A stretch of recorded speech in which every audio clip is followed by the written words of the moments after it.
Nós te agradecemos, nossa alma, Senhor Pai, nossas almas cantam a Ti. Tu falaste, Senhor Pai, do povo de Israel, em determinado momento da sua história, que aquele povo te louvava com os lábios, mas o coração deles, as afeições deles, Senhor Pai, o deleite deles, o prazer deles, a consolação deles, Senhor Pai, a paz deles, não vinha de Ti. Eles buscavam em outras coisas, Deus, então o coração deles estava longe de Ti, eles criaram cisternas rotas. Eles acharam, Senhor Pai, que podiam armazenar uma água que saciasse sua sede em cisternas humanas. E todas as cisternas humanas, Senhor Pai, estão rachadas. Oh Deus, a cisterna do dinheiro, do sexo, do poder, oh Deus, da respeitabilidade cultural, são cisternas rachadas, Deus. Inicialmente, Senhor Pai, as pessoas acreditam que elas podem reter alguma água, mas a alma delas fica, Senhor Pai, cada vez mais sedenta, e toda a água se esvai, porque essas cisternas não são suficientes para nos dar água, Senhor Pai. E a Tua palavra diz, então, Senhor Deus, que o Teu povo, aqueles que conhecem a Ti, pelo menos nominalmente, cometem duas maldades, porque eles abandonam não uma cisterna, mas uma fonte de água, Senhor Pai, ó Deus, fresca, Senhor Pai, que jorra eternamente. E além de abandonar essa fonte maravilhosa, que satisfaz o coração, a alma, ó Deus, ainda cava, Senhor Pai, essas cisternas de águas sujas, que, Senhor Pai, tem gosto, Senhor Deus,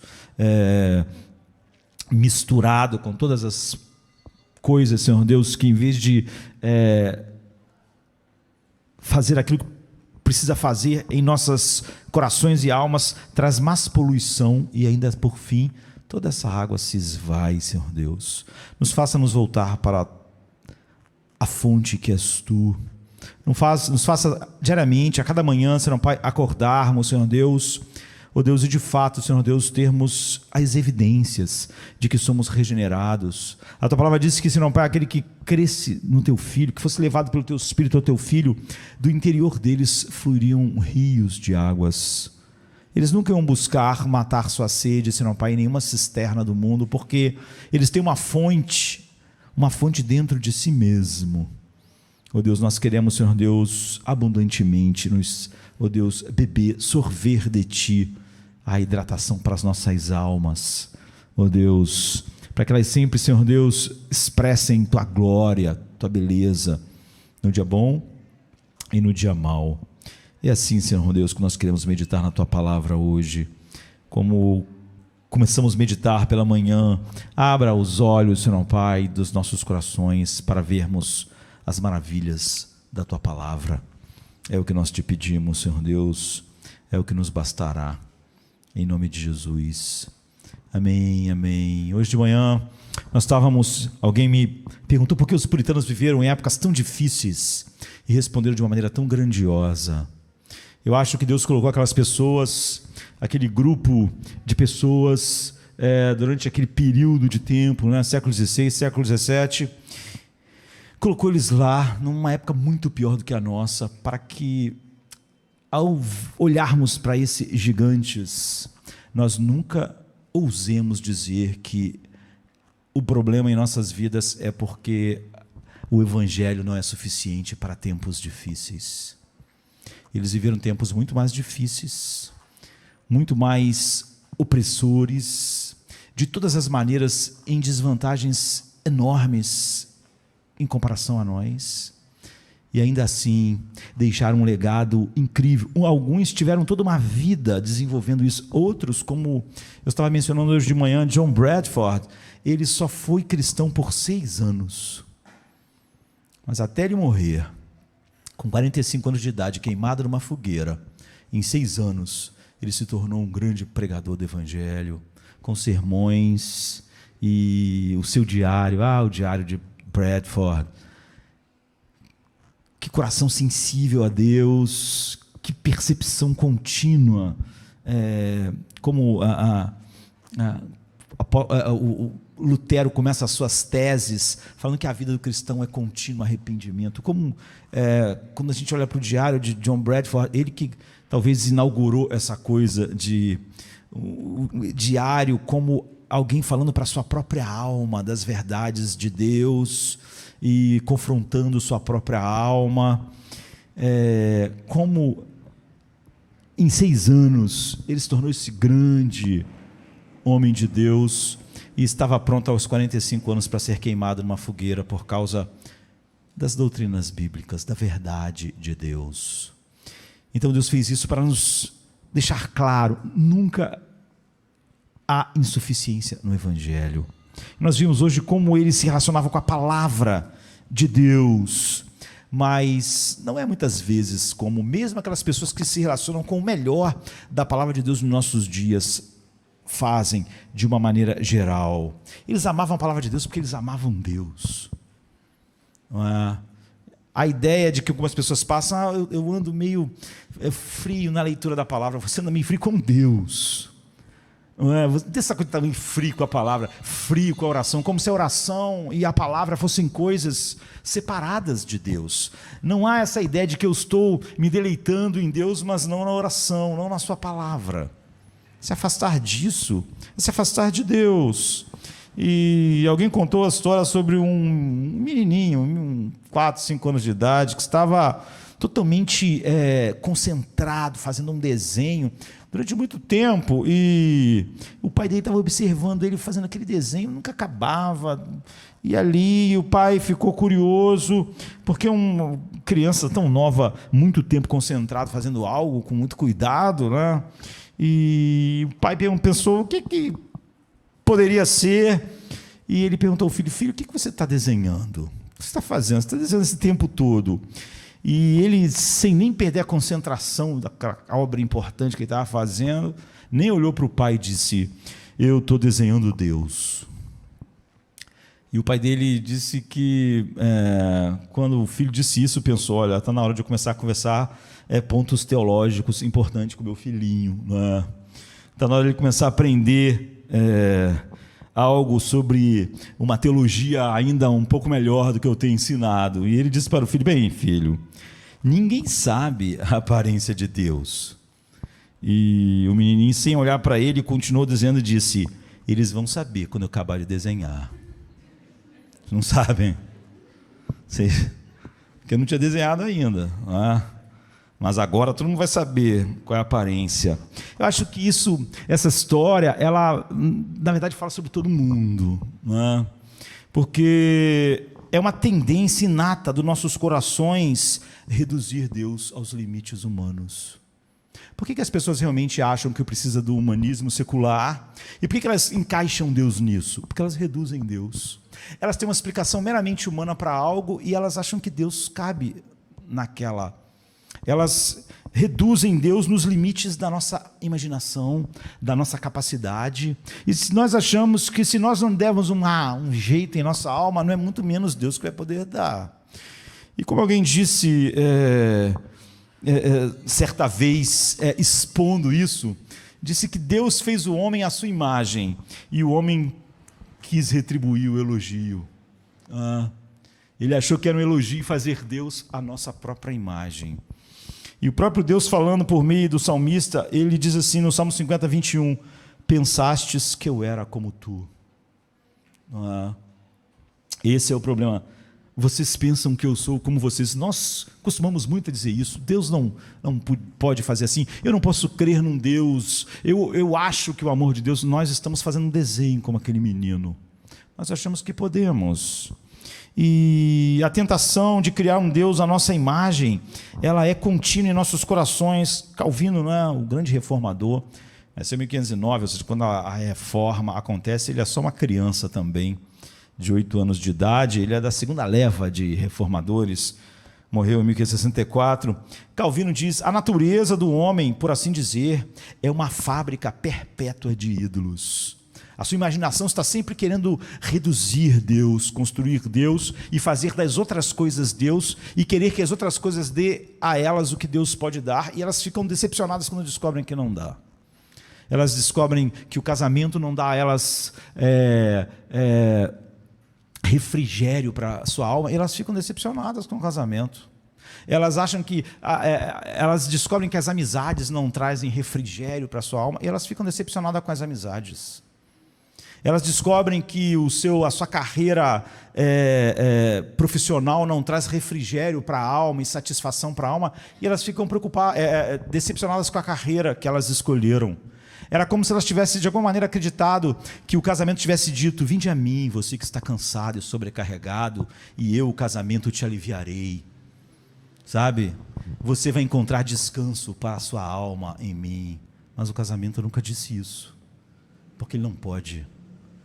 Nem nosso trabalho, nem nossos amigos.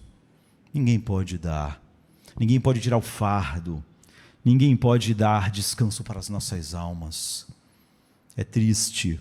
Aquela geração de homens, elas realmente foram a palavra para achar Cristo. E o que elas acharam? Descanso para a alma delas. Elas podiam, tanto como John Bradford, morrer queimado na fogueira com 45 anos, ou como a filha de Jonathan Edwards. Todo mundo gosta muito do diário de Brainerd, porque ele ficou na casa de Jonathan Edwards, foi uma pessoa comprometida com Deus, com missões, e ele morreu de tuberculose, muito jovem, não é? Mas a filha de Jonathan Edwards, depois que ele morreu, Jonathan Edwards achou o diário, mas a filha dele se propôs a cuidar de Brainerd. E o que aconteceu? Ela morreu de tuberculose também. Não é? Jonathan Edwards não ficou arrasado porque todas essas coisas aconteceram. Hoje, imagina, naquela época, tuberculose simplesmente matava. E tuberculose pegava, vocês sabem como? Pelas cutículas de saliva. Exatamente como toda gripe. É assim que tuberculose pega. A filha de Jonathan Edwards, a família dele podia botar, sei lá, o Brainerd lá num buraco. Naquela época não existia remédio. A filha de Jonathan Edwards quis cuidar de Brainerd. Cuidou dele. Ele morreu. Logo depois, ela também teve tuberculose. Isso não importa muito, né? De todas as filhas, ele disse que essa era a sua filha mais doce. Não é? Essas pessoas, elas realmente encontraram um descanso em Deus. Elas não produziram só algo maravilhoso, mas isso maravilhoso não é simplesmente gente sentada no escritório escrevendo a respeito de Deus. Essas pessoas viveram profundamente e se deleitaram nesse Deus. Nós precisamos desesperadamente de guias fiéis para nos instruir a esse verdadeiro conhecimento de Deus, que não é simplesmente conhecer as doutrinas. Se nós não somos diferentes das pessoas, se nós não temos recursos, o que nós conhecemos não é exatamente aquilo que eles conheceram. Não é? Spurgeon, ele amava os puritanos. Spurgeon citava, dizem que Spurgeon lia 6 livros por semana. Ele tinha uma biblioteca de 12 mil livros, e ele leu todos durante a sua vida. Ele morreu com 50 e poucos anos. Ele era totalmente saturado de tudo que os puritanos ensinaram. Com 21 anos, quando ele vai pregar o seu primeiro sermão em Londres, ele diz o quê? Ele diz: a ciência mais elevada e a especulação mais elevada, a filosofia mais poderosa que pode atrair a atenção de um filho de Deus é o nome, a natureza e a pessoa, a obra, as ações, a existência do grande Deus, a quem nós chamamos de Pai. É isso que nós vamos buscar na palavra. É isso que Spurgeon aprendeu bebendo de uma quantidade enorme de obra dos puritanos. Não, você pode achar que Spurgeon está lá longe, mas ele está mais perto de nós do que dos puritanos, que viveram 1500 e pouco, 1600 e pouco. Então, Spurgeon diz que o estudo adequado para a humanidade, para um homem natural, é o quê? É um homem. E ele disse que ele não se opor a essa ideia. Nós temos que estudar o homem, a biologia do homem, não é? Enfim. Mas ele disse que é igualmente verdade que para os eleitos de Deus o estudo adequado é Deus. Essa é uma boa descrição dos puritanos. Ele disse que para nós o estudo apropriado é a deidade. Só a deidade pode dizer para nós: vinde a mim, você que está cansado e sobrecarregado. Ele diz que a filosofia mais poderosa que pode atrair a atenção de um filho de Deus é o quê? Não é o que atrai a atenção do mundo. É o nome, a natureza, a pessoa, a obra, o plano, a existência desse grande Deus que só o cristão pode chamar de Pai, porque só podemos ir a Deus como Pai em Cristo. Jesus é o caminho para Deus como Pai. Há outros caminhos em que todos os homens vão chegar a Deus, mas como juiz, como rei, cuja lei foi quebrada. Para você chegar a Deus como filho, Jesus é o único caminho. Para você chegar a Deus e poder chamar Ele de Pai, então na contemplação desse Deus que nós chamamos de Pai, há algo que é extraordinário, Ele diz, para nossas mentes, não é? Porque esse é o assunto tão amplo, o assunto de Deus, o assunto sobre Deus, que os nossos pensamentos se perdem na imensidão. Nós não esgotamos Deus. Talvez a maior mente de todas, Jonathan Edwards, não esgotou essa imensidão, porque é tão profundo que essa é a coisa que mais afoga o nosso orgulho, sabe? E nós podemos cobrir e enfrentar, Spurgeon diz, todos os outros problemas, aritmética, álgebra, física, química, e quanto mais você domina essas coisas, mais inteligente você se acha, mais capaz, filosofia, e você vai se sentindo mais inteligente, mais capaz, isso dá uma satisfação pessoal, e você diz assim, eis que eu sou sábio. Eu conheço muita matemática, física, química, física quântica, eu sou um sábio. Mas Spurgeon diz que quando nós abordamos a ciência das ciências, que é Deus, que é a revelação de Deus, de quem Deus é, nós descobrimos que o fio, a linha do nosso prumo não pode medir a profundidade, a largura, a altura de Deus. Então nós nos afastamos, as outras coisas a gente estuda, quanto mais a gente sabe, a gente pensa, eu sou um cara sábio, eu sou inteligente, mas quanto mais você conhece Deus, mais você se sente como um burro selvagem, e você exclama, eu sou de ontem, eu não sei nada. Deus é um assunto tão vasto que nos humilha, quanto mais nós aprendemos, mas nós percebemos que não sabemos. Nós nos prostramos, em vez de nos pensarmos, eu sou sábio. Nós nos prostramos quando escrevemos a carta mais profunda que esse mundo já viu, e prostrado nós dizemos, ó profundidade das riquezas, tanto da sabedoria quanto do conhecimento de Deus, quão insondáveis são os seus juízos, quão inescrutáveis são os seus caminhos, pois quem conheceu a mente do Senhor? Nós somos humilhados, em vez de nós sabermos que somos sábios, como nas outras coisas, nós chegamos à conclusão oposta. Por isso que conhecer Deus é a única coisa que produz humildade no ser humano, conhecer Deus de verdade. Jesus, quando vai falar sobre o seu próprio coração, ele: vinde a mim, você que está cansado e sobrecarregado, porque eu sou manso e humilde de coração. É estranho pensarmos num Deus humilde, o único ser que podia ser orgulhoso, a razão de todas as coisas, quem criou todas as coisas é humilde. Você nunca saberia que Deus é humilde. Os anjos, os serafins, os querubins ficaram espantados com essa verdade, porque eles viram só Deus em glória. Só quando Deus levantou do trono e se tornou um homem, eles ficaram espantados. Ele é humilde, ele pode obedecer até a morte. Nós não conhecíamos o nosso Deus.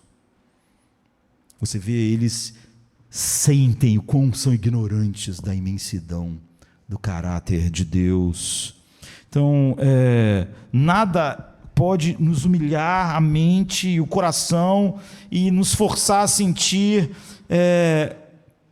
quão pequeno nós somos quando a gente olha para Deus. E isso humilha a nossa mente, mas não como outro tipo de humilhação que nós podemos pensar pecaminosa do mundo, quando você é humilhado por alguém, porque isso humilha a nossa mente, mas isso expande em vez de diminuir. A mente dos puritanos é imensa, a mente de Paulo é imensa, porque você vê, isso humilha a nossa mente, mas é a única coisa que pode expandi-la. Assim, quem pensa em Deus com frequência terá uma mente muito maior do que os outros homens, recursos muito maiores, entendimento muito maior sobre todas as coisas. E ele percebe que tudo que está nesse globo e tudo que está nesse universo é muito pequeno, perto desse todo. Talvez um biólogo, né, que o ser que mais existe na natureza é besouro. Não é? Existem tantos tipos de besouro que é quase inacreditável. Então é o que mais existe. Por que na Terra a coisa que mais existe é besouro? A gente não sabe. Em espécies diferentes, incríveis. Então, alguém que estuda besouro, estuda todos os besouros, disseca os besouros, dá nome, cada nome estranho que besouro tem, né? O cara se sente muito sábio, muito inteligente. Você pode gastar muito tempo para você conhecer perfeitamente a anatomia e o funcionamento de uma mosca. Talvez muitos anos da sua vida sejam necessários para você entender todo o mecanismo. E até hoje estão estudando como ela usa as asas, como usa a aerodinâmica. É muito complicado entender uma mosca perfeitamente. E você pode se sentir capaz, ao você classificar os animais. Um geólogo ele é capaz de dar palestras sobre o megatério, começar a falar sobre animais que não existem há muito tempo. Tudo isso faz você se sentir sábio, mas no final das contas, queridos, o estudo mais excelente e a única coisa que amplia a alma é o estudo da pessoa de Deus, Pai, Filho e Espírito Santo. Não há nada que vai desenvolver teu intelecto como isso, e não há nada que possa magnificar a alma do homem. Então, na contemplação de Deus, você não pode fazer isso fora de Cristo. Não, você não pode contemplar Deus sem terror fora de Cristo. Você só pode contemplar um Deus irado, porque você é o objeto da ira, porque não existe pecado sem você, sem eu. Pecado não é uma coisa que existe voando por aí como um vírus. Pecado é aquilo que nós somos. Lutero dizia: meu nome é pecado, meu sobrenome é pecado. Então, na meditação sobre o Pai, há um descanso para qualquer aflição. Na pessoa de Cristo, há um remédio para todas as feridas, e na pessoa do Espírito Santo, há um bálsamo para toda dor. É por isso que esses homens viveram uma época muito mais difícil que nós, de uma maneira muito mais elevada, porque eles tinham muito desse Deus triuno. E se você quiser se libertar das suas tristezas, não há nada nesse mundo que diga: vinde a mim que eu vou libertar você, ou vai afogar suas preocupações. A única coisa que pode afogar nossas preocupações é o mar mais profundo da deidade, Pai, Filho e Espírito Santo. A única coisa que pode fazer você não estar ansioso diante de todas as coisas que produzem ansiedade, não estar preocupado diante de todas as coisas que causam preocupação, de não estar com medo, como a filha de Jonathan Edwards, de cuidar de Brainerd com tuberculose, sabendo que ela poderia pegar ou não tuberculose.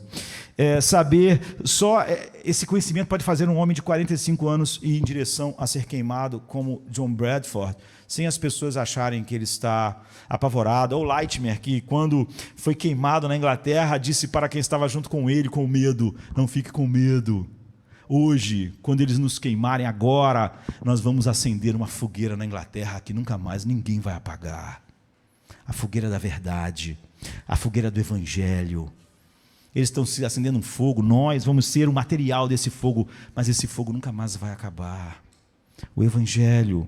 Então nós não conhecemos nada que possa confortar a alma, acalmar a crescente onda de dor, tristeza e falar paz aos nossos corações, como essa única coisa que deve encher nossas mentes. Então era isso que os puritanos iam buscar na Bíblia. Eles não iam na Bíblia buscar um conhecimento para debater na internet e pecar ainda mais, discutindo, ficando com raiva e ofendendo todo mundo. Eles amavam a Deus. Essa é a única razão pela qual nós devemos realmente ter embates na vida, pelo nosso amor a Deus e nosso desejo que outras pessoas conheçam Deus. E isso que os puritanos teriam declarado, isso que eles teriam declarado num retumbante amém. E é isso que a vida deles disse nesse grande amém. Eles estavam convencidos de que nossa vida, nossa salvação, nosso conforto, nossa santidade e nossa alegria são construídos sobre o fundamento sólido de um conhecimento salvador de Deus em Jesus Cristo. E eles não buscaram isso em nenhum outro lugar. E nas palavras de George Swinnock, que nasceu em 1627, morreu em 1673, ele diz: nossa felicidade eterna consiste, em grande parte, do nosso conhecimento perfeito de Deus bendito e ilimitado.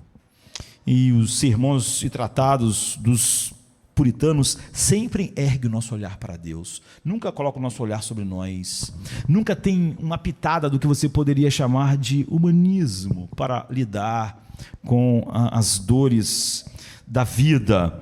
E como Deus triune, sua grandeza e glória transcendente satisfazem a alma. E um Deus que não satisfaz era completamente estranho para eles. Um Deus... Samuel Rutherford, preso, ele diz o quê? O que eu descobri? Que nas masmorras mais escuras, como nas adegas, é onde Deus guarda os melhores vinhos da alegria. Então você não lê só o que Samuel Rutherford escreveu, por exemplo, suas cartas, não é? E simplesmente era um cara num escritório escrevendo aquelas coisas para postar no seu blog. Eles nos encorajam e exortam a conhecer a Deus de acordo com a autorrevelação de Deus e de nenhuma outra forma, a não ser como Deus mesmo se revela, não como aquele menininho que estava tentando imaginar como Deus era, e conhecer Deus experimentalmente e conhecer Deus somente em Cristo. Os puritanos acreditavam corretamente que, embora a magnitude dessas perfeições de Deus, essa imensidão, não é, que humilha o homem, mas expande ao mesmo tempo, esteja muito além do nosso alcance do nosso entendimento finito, ainda assim nós podemos conhecer tudo que Deus quis revelar. Há coisa de Deus que nós nunca conheceremos, nem agora, nem na eternidade. Nós somos muito pequenos para conhecer finalmente, completamente Deus.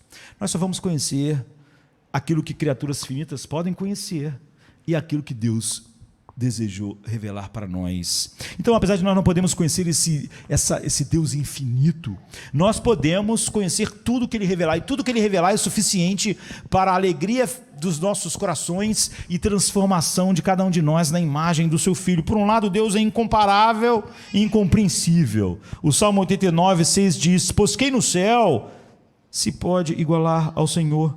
Quem entre os filhos dos poderosos pode ser semelhante ao Senhor?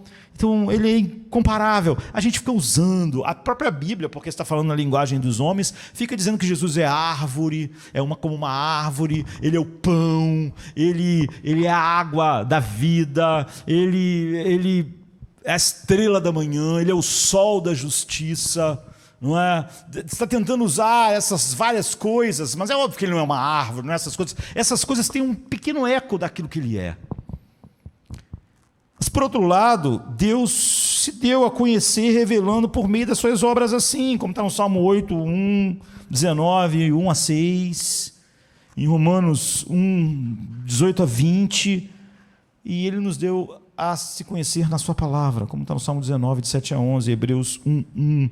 Ele se revelou, mas Ele se revelou supremamente em seu Filho, perfeitamente, seu Filho encarnado, o Senhor Jesus Cristo. João 17:3, Hebreus 1:2, 1 João 5:20, ele disse: quem me vê a mim, vê o Pai. Eternamente nós veremos o Pai no Filho, pelo poder do Espírito em nós. E como vimos de manhã, essa convicção fundamentou todos os discursos, todos os sermões e todas as obras literárias dos teólogos puritanos, não é, com o ensino claro da Bíblia, e de tal maneira que Spurgeon, por exemplo, pegou um dos puritanos, que é John Bunyan, e Spurgeon disse que John Bunyan ele poderia ser colocado como um dos melhores teólogos puritanos. Spurgeon diz assim: leia qualquer coisa de John Bunyan e você verá que é quase como ler a própria Bíblia.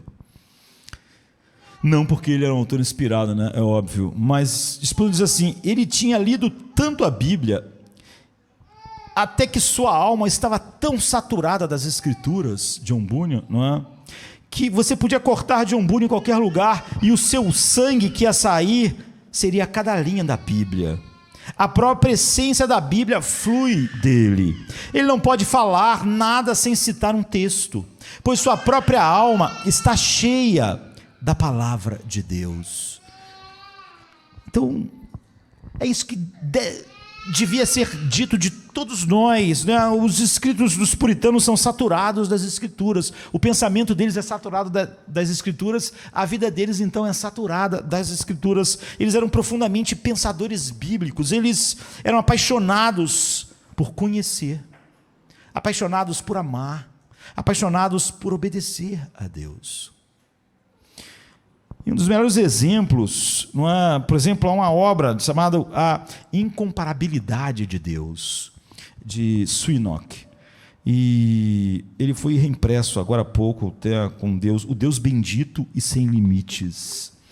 E a meditação é enorme, de toda a obra, é baseada num versículo, diz assim, o verso 89, o Salmo 89, versículo 6, pois quem no céu se pode igualar ao Senhor? E quem entre os filhos dos poderosos pode ser semelhante ao Senhor, como nós citamos? E uma obra gigantesca flui de um verso. Por quê? Porque esses homens eram totalmente saturados de toda a Bíblia. É um estudo prático, cuidadoso do ser de Deus, dos atributos de Deus, das obras de Deus, da palavra de Deus. Isso Enoch escreve sobre a incomparável excelência do ser de Deus, mostrando que o ser de Deus é independente, é perfeito, universal, imutável, eterno, simples, infinito, incompreensivo. E cada uma dessas coisas ele expande ao máximo. E ele começa afirmando que Deus, ele diz, abre aspas, Deus é a sua própria causa primeira e ele é a causa última de tudo o que ele faz. E os seres humanos e angélicos derivam sua existência de Deus e todo o universo, e ele não deriva nada do que ele é e tem de nada e nem ninguém. Sua alegria, sua paz infinita, seu ser, sua vida. Como Jesus mesmo diz, o Pai tem a vida em si mesmo. E além disso, Deus é totalmente para si mesmo como o fim mais elevado. Se Deus fizesse alguma coisa que tivesse um fim, que não fosse ele, isso seria uma idolatria, não é? Como Deus sempre vai fazer a coisa mais elevada e excelente, o fim de tudo que Deus faz é ele mesmo. Há uma obra de Jonathan Edwards chamada O Fim para o Qual Deus Fez o Mundo. Ele é o seu próprio fim, bem como o começo de todas as coisas. Ele nunca teve um começo, ele nunca terá fim, como Apocalipse 1:8 diz. Ele faz o que faz por si mesmo. Você vê, ele não é obrigado ou tem que fazer alguma coisa. Tudo que Deus faz é porque ele quer. Então Paulo coloca isso em Efésios 1:11 como ele faz todas as coisas segundo o beneplácito da sua vontade, por motivos internos, nunca por uma coisa externa. E se não é que nessa obra ele diz algo assim: o objetivo principal de Deus é glorificar a Deus e se deleitar em si mesmo para sempre. Isso parece John Piper, né? Não é? Mas isso é Swinnock. São os puritanos expressando esse deleite que eles tinham em Deus. O objetivo principal de Deus é glorificar a Deus e se deleitar em si mesmo para sempre. No decorrer do livro de Swinnock, por exemplo, ele considera, pelo menos, ele não pode esgotar, a obra é enorme, mesmo ele se limitando, 16 atributos específicos de Deus. E ele define os atributos de Deus como aquelas perfeições na natureza divina que são atribuídas a ele para que nós possamos entendê-lo melhor. Essa é uma maneira, na verdade, de nós, em nossa finitude, podermos compreender, e mesmo os anjos santos, em sua finitude, poderem compreender Deus. Eles são chamados de atributos porque são, ele diz, atribuídos a ele para o nosso bem, embora não estejam nele como estão nos humanos e nos anjos, mesmo aqueles atributos comunicáveis, não é? Então a definição de Swinnock desses atributos estão sempre enraizadas nas Escrituras, centradas em Deus e claramente explicadas e expressas de uma maneira profunda e simples para que todo o povo entendesse. Por exemplo, ele diz: o que é o poder de Deus? O poder de Deus é aquele atributo pelo qual ele efetua tudo que lhe agrada. Deus podia ter muitas vontades, desejos e coisas que lhe agradassem, mas se ele não fosse todo poderoso, ele não poderia fazer tudo o que lhe agrada. Ele diz assim: eu fiz na terra e no céu tudo o que me agrada, eu fiz toda a minha vontade, porque todo poder pertence a Deus. Então ele vai gastar grande parte do livro falando a respeito disso. Depois, a justiça de Deus é aquele atributo pelo qual ele dispõe todas as coisas de acordo com a regra da equidade e julga todas as pessoas de acordo com o seu ser. A justiça de Deus não é ele olhando para algum lugar para ver o que é certo e errado. Essa equidade, essa perfeição nele, e esse é o padrão de todas as coisas, é ele mesmo, não algo fora. O conhecimento de Deus, e ele vai expandir isso imensamente, ele diz: o conhecimento de Deus é aquele atributo de Deus pelo qual ele entende todas as coisas em e por si mesmo. É por isso que o conhecimento de Deus, como sondáveis são os seus juízos, o seu conhecimento, ele não aprende nada, não é? É o atributo pelo qual ele entende tudo. Quando Deus fala sobre as nossas almas, não é mais uma explicação um pouco maior, um pouco melhor. Não é? A misericórdia de Deus é o atributo de Deus pelo qual ele soberanamente se compadece de miseráveis. Tão somente porque ele quer. A paciência é o atributo de Deus pelo qual ele se compadece dos pecadores de duas maneiras: adiando a punição daqueles que a receberão e aguardando a conversão daqueles que ele determinou se chamar eficazmente. Então, ao longo do livro, Swinnock focaliza o olhar de cada um dos seus leitores na incomparável grandeza de Deus, que ele diz é ilimitado em sua duração, perfeição, atributos e existência.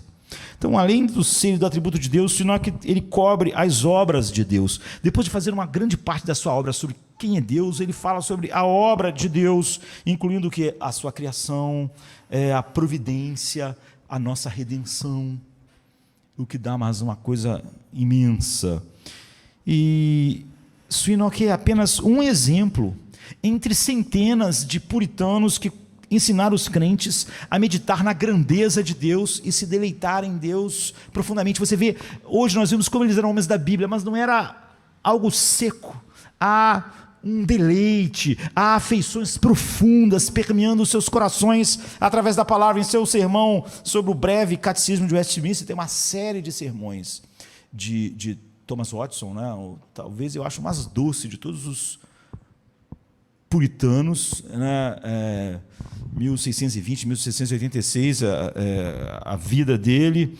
Ele faz uma série de sermões sobre cada parte do Catecismo de Westminster. E quando ele explica a quarta pergunta e resposta, considerando o ser, o conhecimento, a eternidade, a imutabilidade, a sabedoria, o poder, a santidade, a justiça, a misericórdia, a verdade, a unidade de Deus, junto com as doutrinas da Trindade, da criação e providência, você vê como ele expande isso e como realmente ele coloca diante de nós o Deus maravilhoso que captura, expande as nossas mentes, nos leva realmente a águas tranquilas e refrigera a nossa alma. E outro puritano, Stephen Charnock, 1628 e 1680, ele escreveu o maior tratado entre todos os puritanos sobre os atributos de Deus. Eu estava mencionando Swinnock, que é incrível, mas desse ainda é maior. E ele é um verdadeiro banquete teológico, né? E uma festa, eu diria, devocional, que nos enche de insights e conhecimento a respeito de Deus, e você agradece a Deus por usar alguém para nutrir os crentes famintos de conhecer Deus com uma comida tão sofisticada, profunda, deliciosa, e para uma amostra assim, considerando essa reflexão sobre a beleza da santidade de Deus dele, na sua obra, ele diz assim: assim como o seu poder é a força das suas perfeições, ou seja, não adiantaria nada Deus ser perfeito se ele não tivesse poder, porque então as suas perfeições seriam fracas. Era um santo que seria derrotado, a santidade dele seria derrotada, cada uma das perfeições de Deus, sem o seu poder infinito, seriam algo vencido. Então, ele está dizendo, assim como o seu poder é a força de suas perfeições, sua santidade é a beleza de todas as suas perfeições. Seu poder é santo, sua onisciência é santa, seu amor é santo. Ou seja, da mesma maneira que seu amor não seria nada, porque se ele tivesse amor, mas não fosse todo poderoso, o amor dele não poderia fazer nada, ia ser sempre frustrado. A beleza de todas as suas perfeições é a sua santidade. Então ele diz assim, como seu poder é a força de suas perfeições, sua santidade é a beleza delas.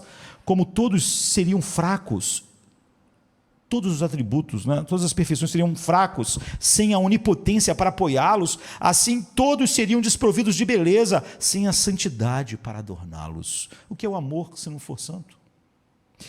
Santidade é a regra de todos os seus atos, a fonte de todos os seus juízos. Se cada atributo da deidade fosse um membro distinto, a santidade seria a forma, a alma e o espírito para animá-los. Então é o seguinte: se todos os atributos formassem um corpo, a alma, a vida desse corpo seria a santidade.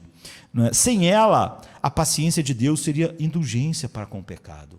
Deus é paciente, mas você, por causa da santidade, nunca pense que ele vai ser indulgente com o pecado. Sem a santidade, ele diz, sua paciência não seria uma perfeição, seria uma indulgência para com o pecado. Sem a santidade, sua misericórdia seria apenas uma ternura falha. A sua ira infinita seria apenas uma loucura sem sua santidade. Não é? Se a sua ira não fosse a expressão da sua santidade, e o seu poder seria tirânico e assustador sem a santidade. A sabedoria dele seria uma sutileza indigna se a sua sabedoria não fosse santa.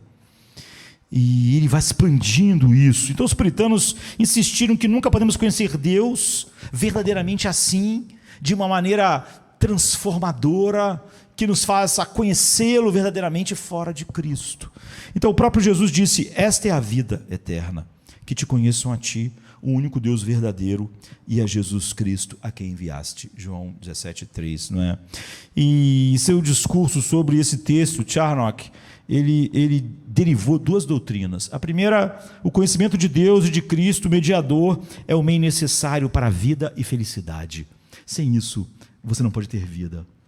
Jesus disse, a vida eterna é essa, e a felicidade, o desfrute. E doutrina 2, o verdadeiro e salvador conhecimento de Deus é somente por Cristo. Você pode conhecer coisas sobre Deus fora de Cristo, mas nunca é um conhecimento salvador. Não é? Isso ressalta uma ênfase importante da característica de como eles amavam a palavra de Deus. Não é? Eles eram evangélicos, eles eram centrados em Cristo, eles tinham uma teologia prática que se misturava em toda a sua vida, porque não chegava uma hora que eles botavam os livros e o seu conhecimento de lado e iam viver a vida.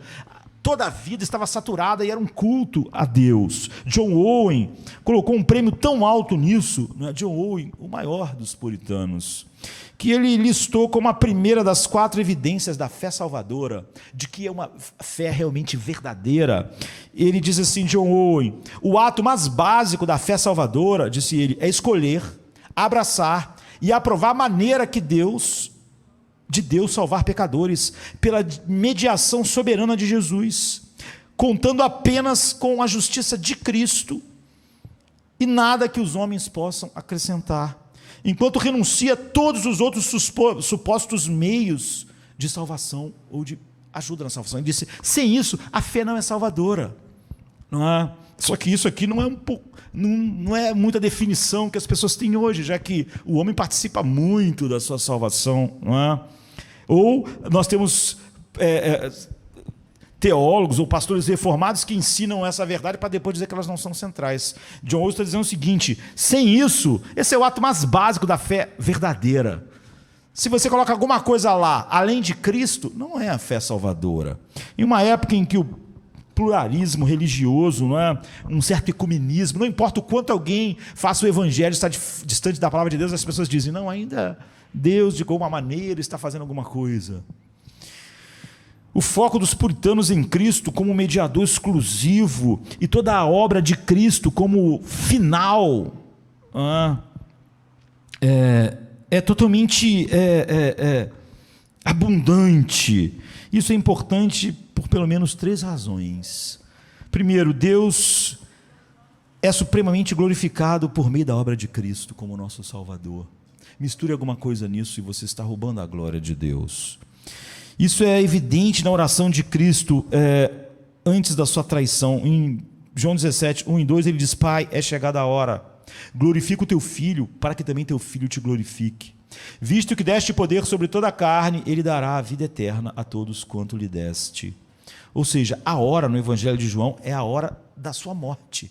Ele está dizendo, glorifica o teu Filho. Ele está dizendo que a morte dele é Ele sendo glorificado, porque é Ele salvando todos os eleitos sozinho, só com sua justiça, só com sua obediência, só com sua perfeição. Mostra que nada no mundo, nem todos os anjos, querubins, podiam apagar um único pecado, um único, dos milhões que um ser humano tem, bilhões, mas que Ele sozinho podia apagar o pecado de todos os eleitos, e só Ele, e mais ninguém. Isso glorifica Ele, mostra o seu valor infinito. Em pouco tempo, Ele pagou para sempre todos os pecados de todos os eleitos, enquanto cada homem pagará para sempre os seus pecados e nunca pagará a dívida. Você vê o valor infinito, você vê como Ele é glorificado na cruz, você vê como Ele é visto como infinito em valor. A hora da sua crucificação é também a hora da sua exaltação, ele está dizendo, da sua glorificação com o Pai. Por quê? Porque por meio da cruz, Deus mostrou a glória das múltiplas perfeições de Cristo. Deus criou o mundo para aquela sexta-feira, para que o céu e a terra vissem para sempre as belezas que só Ele via em seu Filho por toda a eternidade. E somente aquilo que corresponde à infinita sabedoria, diz John Owen, bondade, graça, santidade e justiça de Deus, é digno de Deus.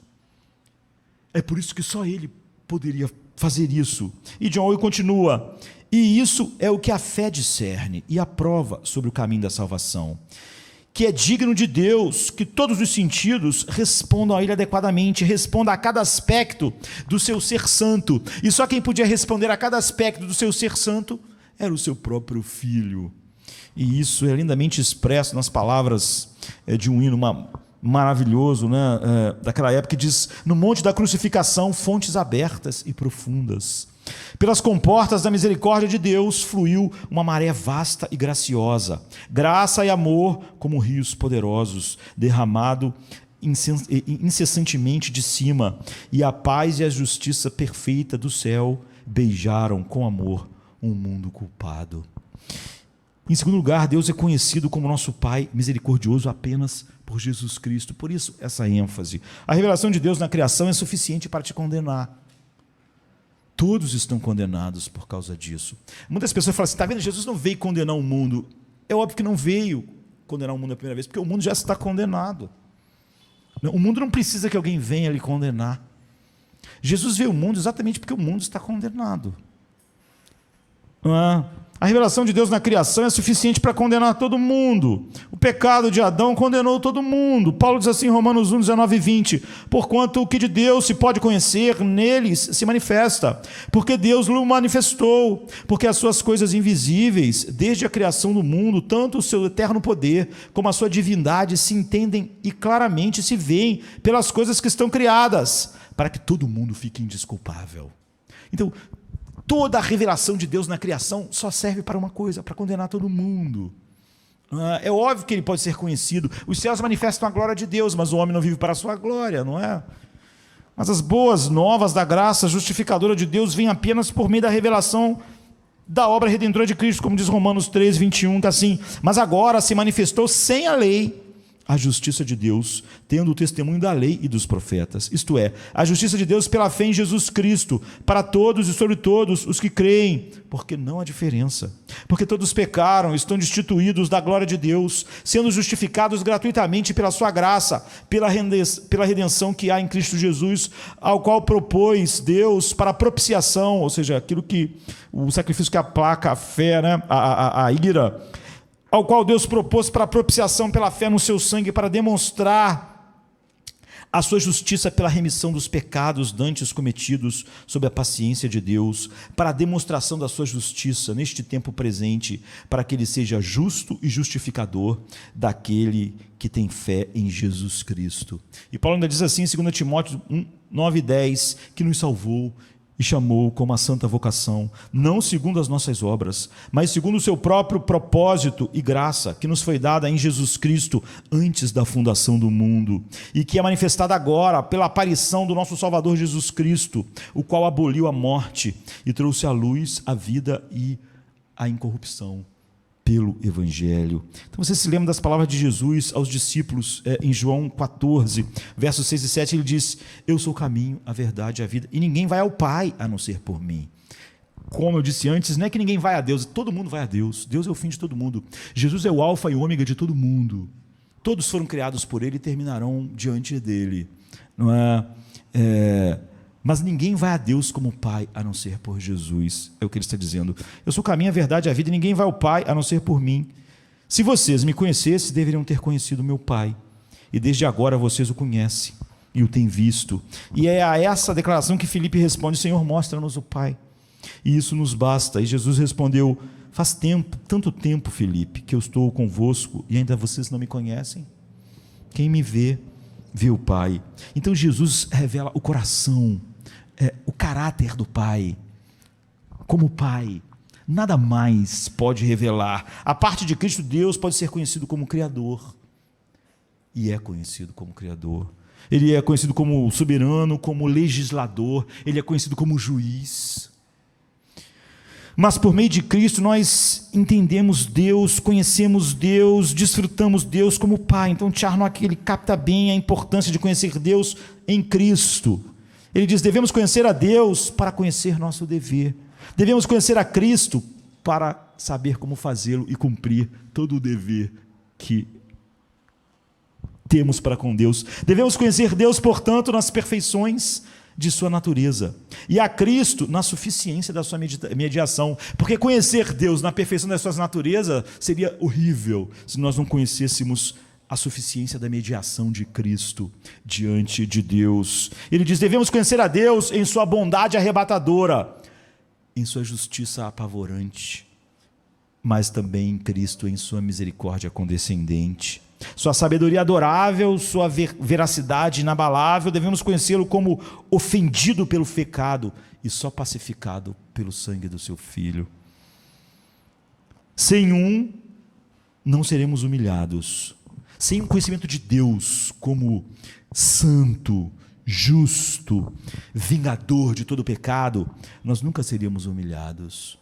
Mas sem o outro, sem Cristo, nós jamais ousaríamos nos aproximar dele. Sem Cristo, por exemplo, Apocalipse diz que as pessoas vão pedir que as montanhas caiam sobre elas para tapar elas da face de Deus.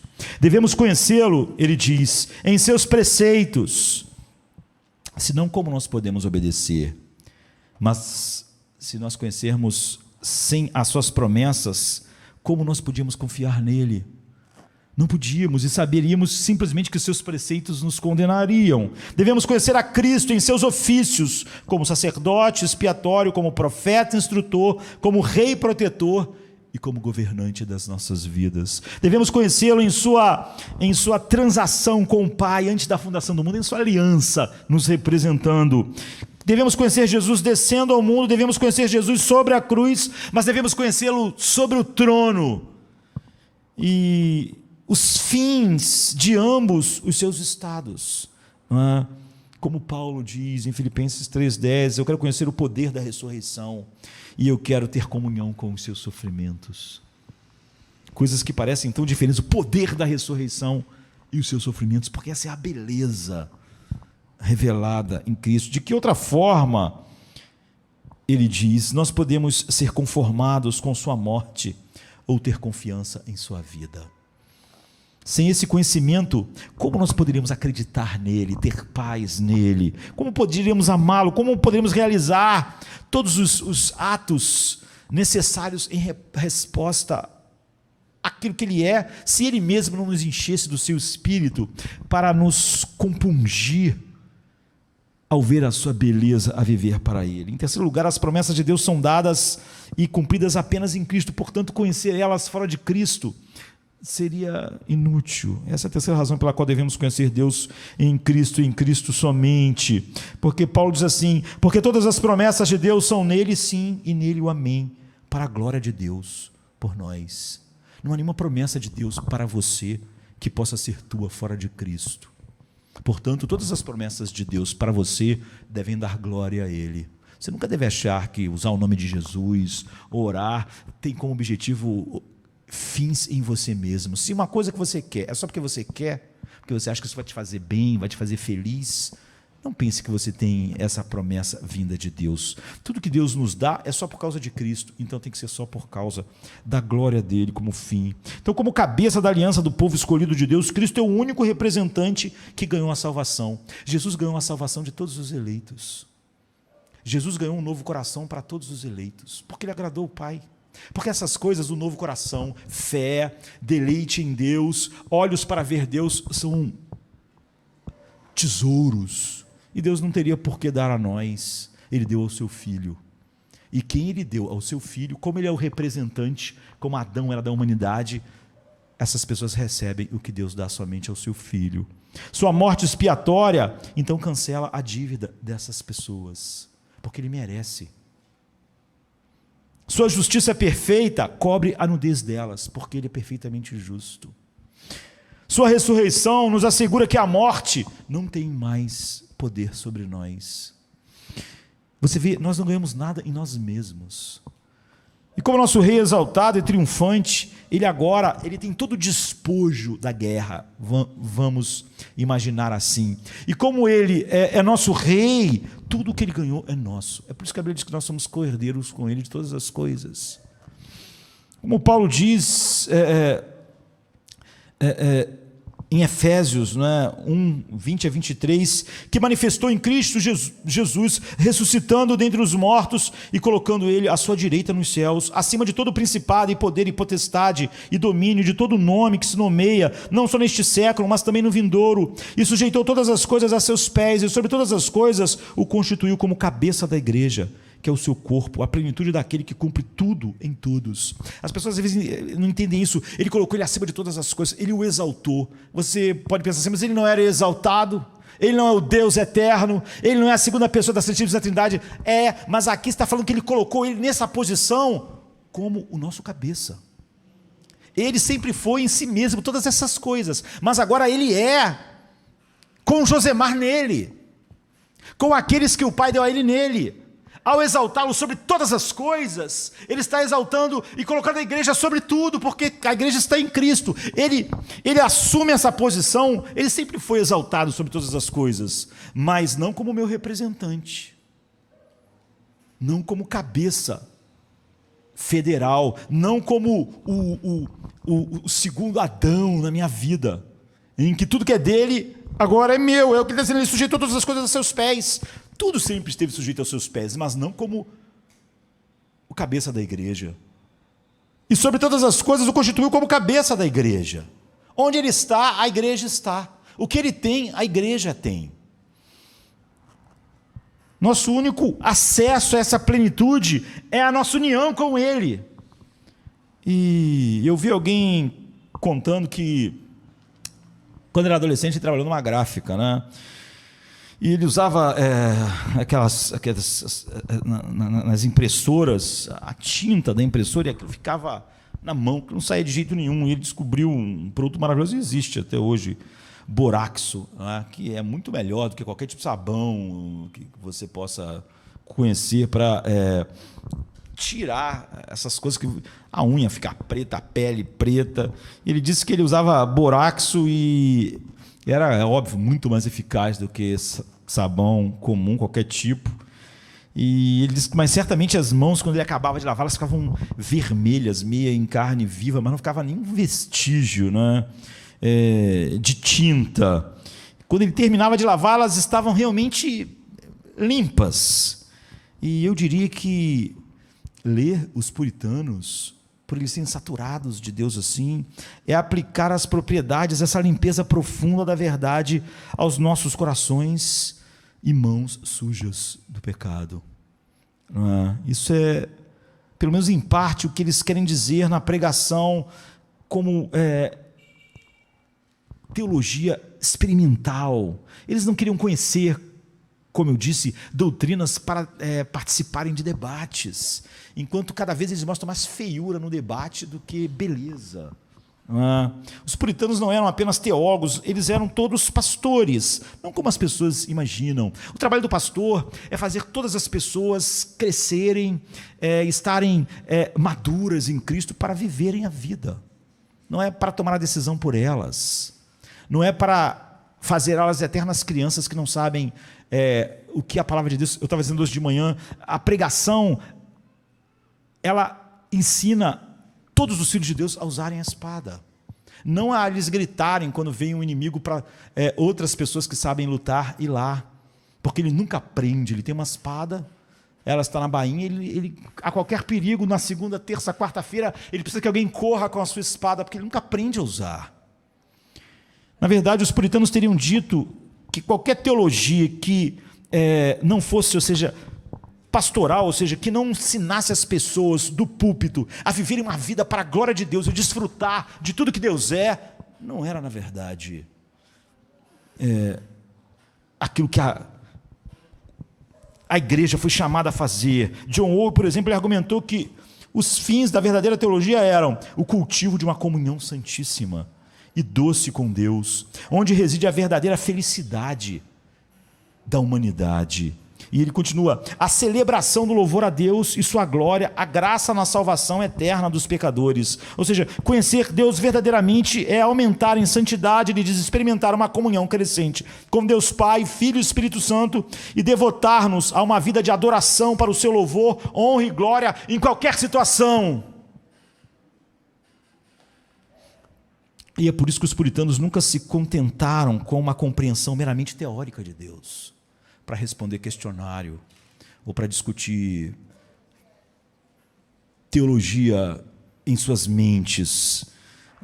Thomas Watson, Charnock, eles aplicaram essas doutrinas e expuseram. Eles sempre no final, ele botava os usos. Eles ensinavam os cristãos a usarem a espada, e não só terem conhecimento, não é? Enquanto a parte 5, do Deus bendito e sem limites de Swinock é inteiramente focada na aplicação, o argumento que o conhecimento de Deus que ele dá afeta o coração com amor por Deus, o conhecimento dele. Temor dele é ódio por tudo que é contrário a ele. Você não teme a Deus se você não odeia o que é contrário a ele. O verdadeiro conhecimento leva o coração, assim como a cabeça, para o mesmo lugar. Se só a tua cabeça foi e o teu coração não foi, se você é aquelas pessoas que vão dizer, eu não tenho uma alegria em Cristo, eu conheço muito de Cristo, você tem alegria nele, eles vão dizer, você não conhece Cristo. A teologia experiencial, então envolve o casamento das nossas mentes com os nossos corações. Eis que você vai ver neles, não vai ver neles pessoas que tinham mentes incríveis, que falavam sobre as doutrinas de maneiras incríveis, o coração deles era completamente capturado. Poucas pessoas são mais doces quando você lê, por exemplo, o seu diário, do que John Bradford. Ele era corajoso para ir para a fogueira, mas era uma pessoa doce. Quando você lê não só o que ele escreveu, mas as pessoas que conviveram com ele, você vê como realmente há esse casamento entre a mente e o coração capturado pela beleza de Deus. Requer então o quê? Preencher nosso pensamento, mas incendiar também nossas afeições, Swinock diz, com a verdade divina, de modo que a doutrina bíblica forme e molde nossas vidas pessoais, mas também nossas afeições profundas. Nas palavras de Stephen Charnock, ele diz, esse conhecimento de Deus não é apenas um conhecimento de Deus e de Cristo em teoria, mas um conhecimento que é salvador, unido com amor ardente por Deus, uma confiança nele em qualquer situação. É por isso que eles foram capazes de produzir todas essas coisas em meio aos mais tremendos sofrimentos.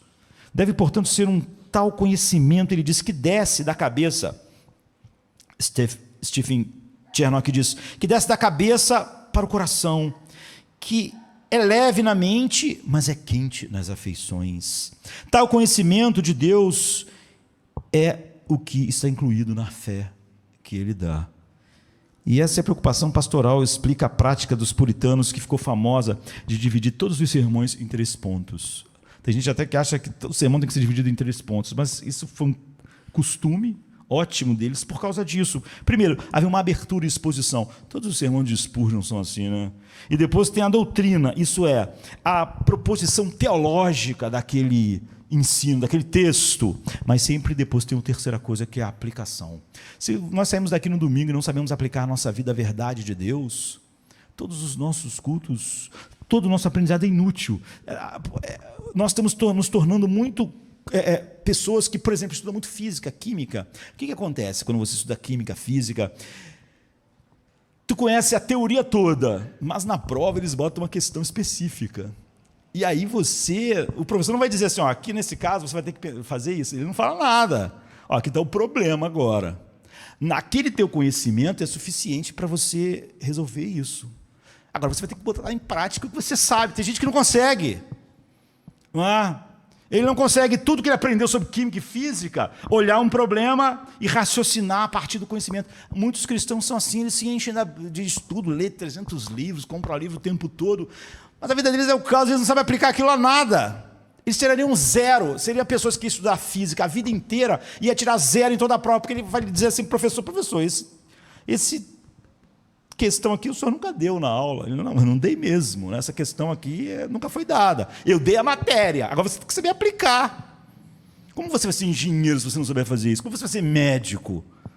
Alguém vai ter que ir lá explicar para você cada doença que aparecer, cada sintoma, cada prédio, cada desenho. Alguém vai ter que ir lá, você vai ter que resolver o problema com o conhecimento que você tem de engenharia. A vida é assim. A vida com Deus. Charnock expôs 7 efeitos de um verdadeiro conhecimento de Deus. Ou ele não é verdadeiro. Primeiro, ele disse que o conhecimento transformador é aqueles que contemplam, ele diz, a glória de Deus na face de Cristo. Ele diz, se o teu conhecimento não te muda, não é um conhecimento de Deus. Porque, como Paulo diz em 2 Coríntios 4:6, nós somos transformados na mesma imagem de Cristo, de um grau de glória para outro, por conhecê-lo, por contemplá-lo. O Espírito faz isso. Se nós não mudamos, então nós não estamos conhecendo. Onde não há transformação, Charnock diz, onde não há transformação, não há graça salvadora. Aquele conhecimento de Deus que não é embelezado com a sua graça, não nos muda. Charnock diz, em vez de nos tornar cristãos amigáveis, nos torna demônios deformados, que conhecem muito Deus, mas não se parecem nada com Ele nunca são mudados. Em segundo lugar, o conhecimento efetivo, verdadeiro, é o conhecimento, ele diz, acompanhado de afeições espirituais. Ele diz, abre aspas, o que brilha na cabeça de um homem regenerado acende o amor no coração. A luz que brilha na cabeça acende amor no coração. Ambos devem andar juntos. Ele diz, o conhecimento sem afeição é estúpido. É um conhecimento estúpido. O que poderia ser um conhecimento mais estúpido do que conhecer as belezas de Deus e não amá-lo? E não se deleitar nele? Como é que algo podia ser a coisa mais bela que eu conheci e eu não sinto nada por ela? Então ele diz, o conhecimento sem afeições é estúpido. Agora, as afeições, qualquer afeição que você supostamente tenha para com Deus sem conhecimento, são coisas infantis, são imaginações, como aquele menininho desenhando. Se o conhecimento na cabeça, ele diz, não opera afeições espirituais no coração, nunca pode ser colocado na conta de um conhecimento que te salvou. Porque o conhecimento que nos salva coloca afeições em nossos corações. Não é realmente conhecimento, ele diz, mas apenas uma simulação de conhecimento de Deus. Não é ser levado por Jesus a Deus como Pai. Não é o conhecimento verdadeiro faz isso. Em terceiro lugar, um verdadeiro conhecimento de Deus é ativo e expressivo, ele diz. Abre aspas, expressa na vida o que está na cabeça e no coração. Ele não só coloca o conhecimento no coração e incendeia na mente, e esse conhecimento acende a chama no coração. Não. Ele faz com que essas coisas que estão na cabeça e no coração saiam para a vida. Conforme lemos na carta de Tiago, né? Como isso nos impulsiona. Em quarto lugar, ele diz que o conhecimento salvador é humilhante. Ele diz, o verdadeiro conhecimento de Deus sempre levará a uma avaliação menor e menor de nós mesmos. Você vê como a ideia da autoestima, como ela é ensinada hoje, é exatamente o oposto do que a Bíblia faz. Nós vimos por acaso no início do culto John Newton falando como Abraão disse, eu sou apenas pó, ou Jó, eis que sou vil. Esses homens, eles podiam enfrentar o mundo inteiro ficando sozinhos. Não eram covardes, não eram fracos. Esses homens como Paulo podiam, diante da morte, dizer, eu combati o bom combate. Mas ele podia dizer, eu, o menor de todos os santos, eu, o principal dos pecadores. Ele está dizendo aqui que a quarta marca do verdadeiro conhecimento de Deus é que ele é humilhante. O verdadeiro conhecimento de Deus, ele diz, sempre levará a uma avaliação menor e mais humilde de nós, cada vez mais. Como Isaías, não é? Que quando tem um conhecimento maior de Deus, diz, eu sei que eu vou perecer, porque eu sou um homem de lábios impuros, e habito no meio de homens de lábios impuros, Isaías 6,5. Ele diz que o quinto efeito característico de conhecer verdadeiramente Deus, do verdadeiro conhecimento de Deus, é que isso tira o nosso apetite pelo pecado e pelo mundo paulatinamente. Nas palavras de Charnock, ele diz, abre aspas, é um conhecimento que te desmama, é um conhecimento de desmame. Se o conhecimento não te desmama do mundo, não é um conhecimento salvador. Você, ele diz, luta contra o vício tal, a coisa tal, você está infectado com a doença tal e tal. A única maneira de combater o mundanismo é por uma verdadeira amizade para com Deus, não tentando odiar o mundo. Sexto lugar, é um conhecimento da fé, o conhecimento salvador. É o conhecimento caracterizado. O que ele quer dizer com o conhecimento da fé? É o conhecimento caracterizado pela confiança em Deus. É o conhecimento que diz, Deus é sábio, então eu não temerei os seus planos para a minha vida. Sabe? É o conhecimento que é ligado à fé. Deus me protege, então eu não temerei. Porque se eu falar assim, Deus é o meu protetor, mas eu não confio, estou apavorado. Ele diz, esse não é o conhecimento de Deus, porque ele não é acompanhado de fé, não há confiança. Eu digo que Deus é algo, mas eu não acredito de verdade no que Ele é. Ele é o meu refúgio, mas eu estou desesperado, porque eu acho que na verdade Ele não é um bom refúgio. Então ele diz, sexto é um conhecimento da fé, é o conhecimento caracterizado pela confiança em Deus, como os salmistas fazem o tempo todo. Ele menciona, o Salmo 90:10, os que conhecem o teu nome confiarão em ti. Ou seja, não tem essa coisa de eu conheço Deus, mas não consigo confiar nele, então eu fico, não tenho paz, não tenho nada, mas eu conheço Deus. Não. Os que te conhecem, os que conhecem o teu nome, confiarão em ti. O conhecimento de Deus é o conhecimento da fé, é o conhecimento que eu sei, Deus me ama, então, eu agora, se o mundo inteiro não me amasse, eu não preciso mais de amor para estar firme do que o que eu tenho, é verdadeiro. Finalmente, o sétimo, o conhecimento verdadeiro e salvador de Deus, ele diz, abre aspas, é um conhecimento progressivo, ainda visando mais conhecimento e mais melhorias. O verdadeiro conhecimento de Deus nunca faz você parar de querer conhecer Deus. Quando ele diz, conheçamos e prossigamos conhecendo Deus. Então, ele diz, é por isso que Paulo orou para que os colossenses aumentassem o seu conhecimento. Você vai ver que essa oração de Paulo é constante, né? Colossenses 1:10 diz, por essa razão, nós também, desde o dia em que ouvimos, não cessamos de orar por vocês. Essas pessoas eram perseguidas, eram mortas, e a gente sabe o que o Império Romano estava fazendo, mas as orações de Paulo são sempre assim. Desde o dia em que o ouvimos, não cessamos de orar por vós, e de pedir que sejais cheios do conhecimento da sua vontade, em toda a sabedoria e inteligência espiritual, para que possais andar dignamente diante do Senhor, agradando-lhe em tudo, frutificando em toda boa obra e crescendo no conhecimento de Deus. É para isso que Paulo orava, você vê? Corroborados em toda fortaleza, segundo a força da sua glória, em toda paciência e longanimidade, com alegria, dando graças ao Pai, que nos fez idôneos para participar da herança dos santos na luz. Colossenses 1:9-12. E Pedro exortou os cristãos a crescerem na graça e no conhecimento do nosso Senhor e Salvador Jesus. O verdadeiro conhecimento sempre produz fome de maior conhecimento. Anos atrás, eu conheci a história, e o nosso tempo está terminando, né, de um senhor idoso, muito rico, muito rico. E ele e o seu filho, eles tinham uma paixão comum. Eles amavam a arte, a história da arte. E como ele era bilionário, ele vivia pelo mundo comprando obras de artes, quadros, esculturas, enfim, artes de todos os aspectos. E a coleção dele foi se tornando famosa no mundo todo.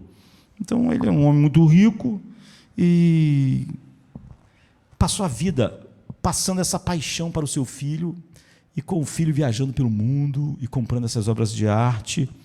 Mas então chegou a Segunda Guerra Mundial e o seu filho foi para a guerra. E o pai, é óbvio, como todo pai com filho na guerra, ficava preocupado. Você não recebe notícias da guerra todo dia, o tempo todo, né? Infelizmente, ele recebeu o que tantos pais receberam, né? O telegrama informando que o seu filho havia sido morto na batalha.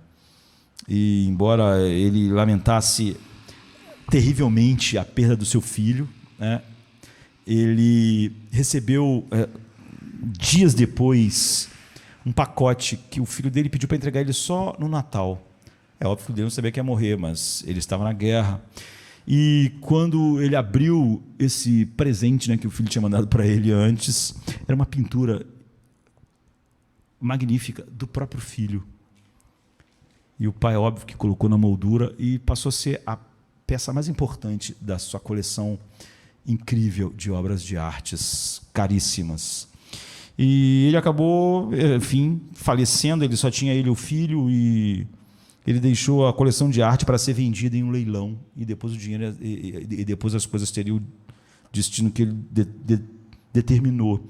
Então, no leilão, os colecionadores de arte do mundo inteiro foram ao leilão, porque sabiam que a coleção dele era magnífica. Mas quando o leilão começou, a primeira coisa a ser colocada, a primeira coisa a ser vendida no leilão era o retrato do filho dele.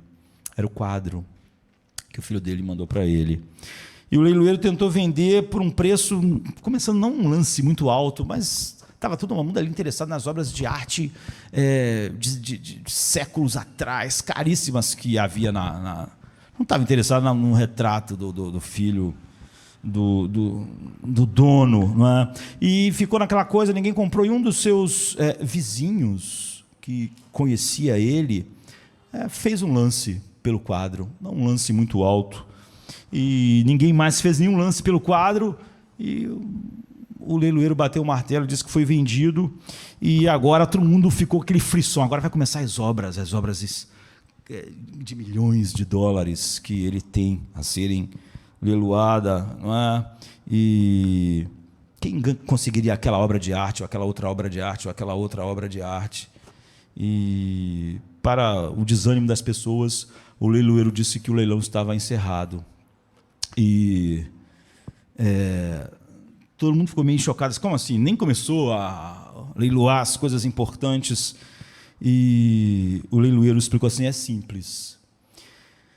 Ele, de acordo com o testamento, ele disse que quem ficasse com o filho ficaria com tudo.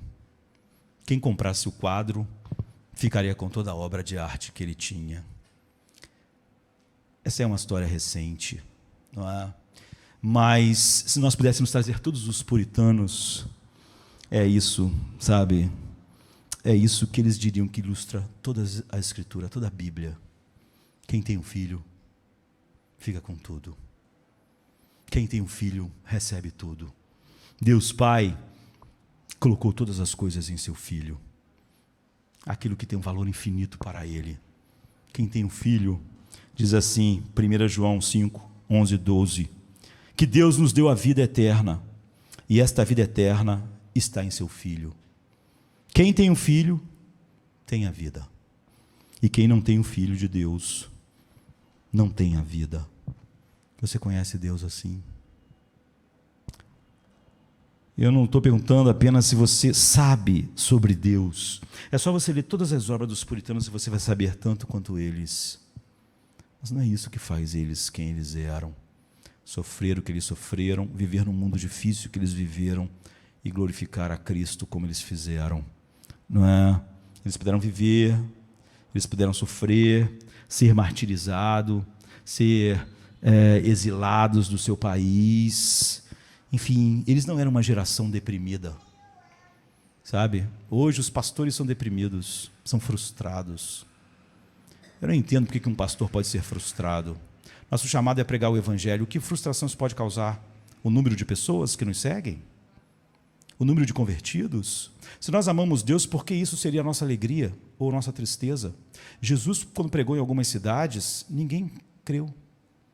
A Bíblia diz que Jesus foi cheio do Espírito Santo e exultou de alegria e disse: Pai, eu te agradeço, porque foi do teu agrado esconder essas coisas dos sábios e entendidos e revelar aos pequeninos.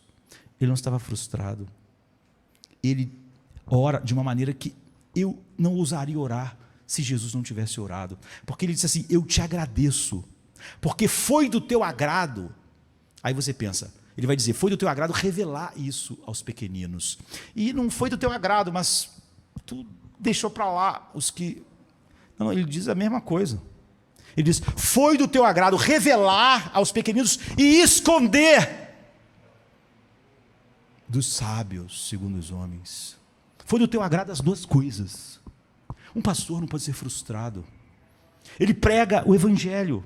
A gente pensa em John Bunyan, mas a vida inteira ele pregou para menos de 100 pessoas. A igreja de Jonathan Edwards também.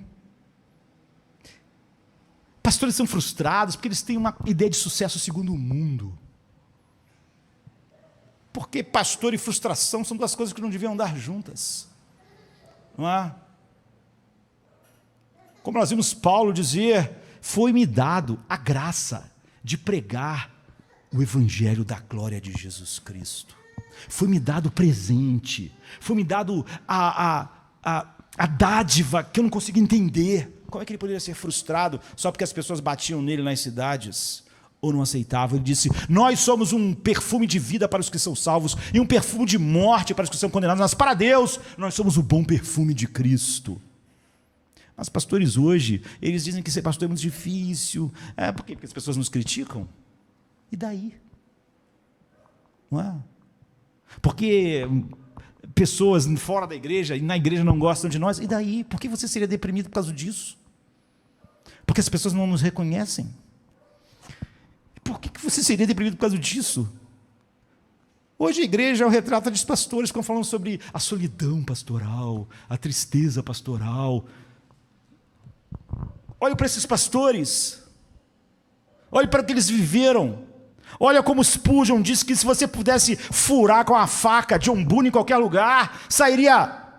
O sangue dele era biblino. Ele ficou mais de uma década preso. E ele só tinha que ir para casa e não pregar o evangelho. Mas ele disse, não. Nem que eu fique nessa cadeia até criar musgo nas minhas vistas. Eu nunca vou para casa e deixar de pregar o evangelho. Podem jogar a chave fora. E ele, em vez de ficar lá deprimido, ele escreveu o Peregrino. A filha dele era cega. Seus filhos precisavam da ajuda das pessoas para não morrerem de fome.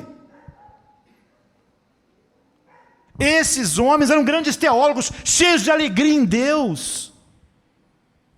Agora os pastores da nossa geração vão falar que eles são deprimidos, que a vida é muito difícil. No Ocidente,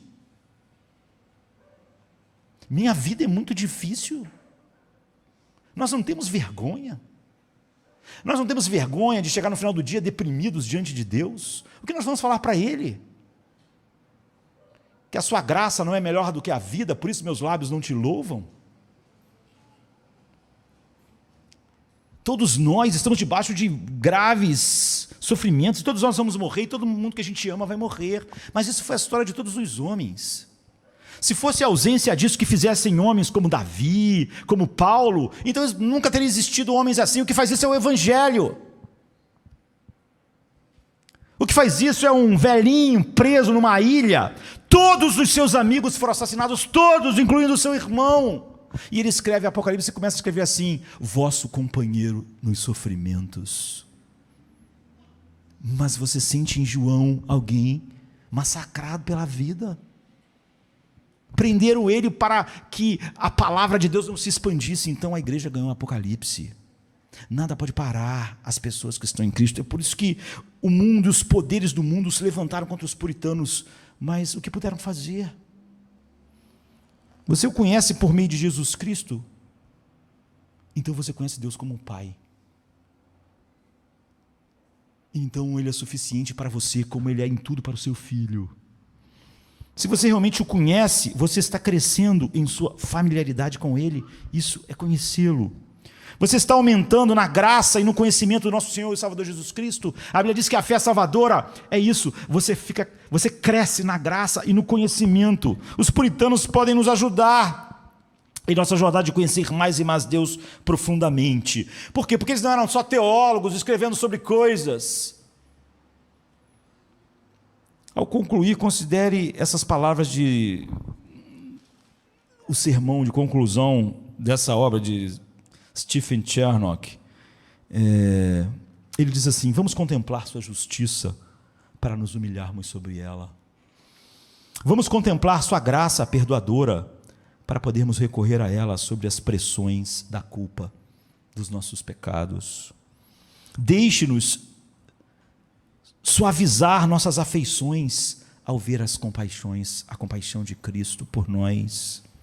Tenhamos confiança para invocá-lo como um pai, se nós cremos nele assim, em todas as nossas necessidades.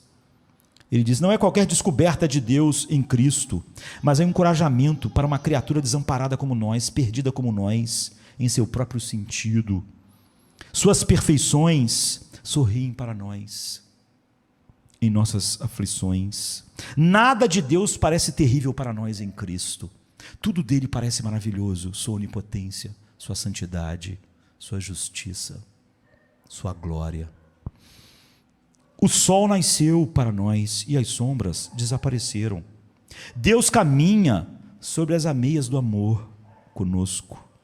A justiça não tem mais um ferrão sobre nós, porque ela foi cravada no lado do nosso Salvador, e nós contemplamos suas cicatrizes. Ele continua dizendo: a lei foi desarmada, as armas não estão mais na mão da lei, a espada não está mais nas mãos dela para nos ferir, porque ela perfurou o amado das nossas almas. Seu peito foi aberto, suas entranhas saíram, seu coração foi exposto, e nós vimos doçura e amor que chegou a nós como que vindo em carruagens. E esta, ele diz, é a vida eterna: conhecer a Deus, crendo nas glórias da sua misericórdia e justiça de Jesus Cristo, tendo paz, consolação e alegria em tudo que Ele é para nós. Vamos ficar de pé. Venha se cansado estás, e eu descanso darei.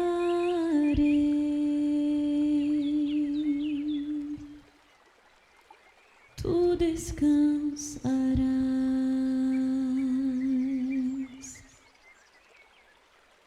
Venha a mim se não tens paz, e eu darei paz sem fim.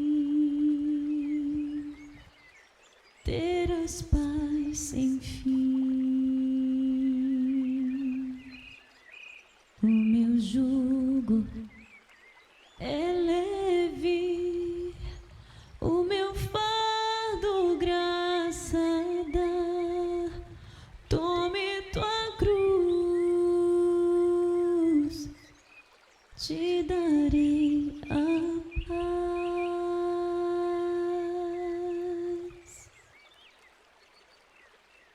Venha o aflito e lhe darei paz, minha paz darei.